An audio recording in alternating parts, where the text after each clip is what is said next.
Yan guys, flex ko lang sa inyo guys. Ayan. Pinasya lang namin ang lolo namin guys. Ayan o. Birthday niya ang sa 21. Kaya in advance na namin. Ayan.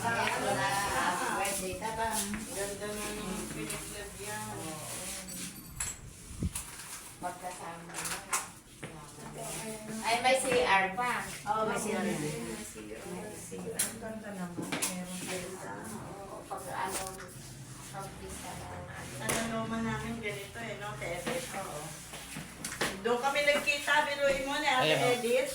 Araw ng patay. 20. Di ba ito 21 ang birthday niya? Ay, 21. Ay, kamamatay ka lang tatay ko noon. Dami namin. sino birthday ni lolo? May Yung kailan niya? Ay, Oo, oo. dahil nandito kami noon eh, yung sa tatay mo. Oo. Pero sa siya, hindi na ako nakaasin. Magpapasko nga siya.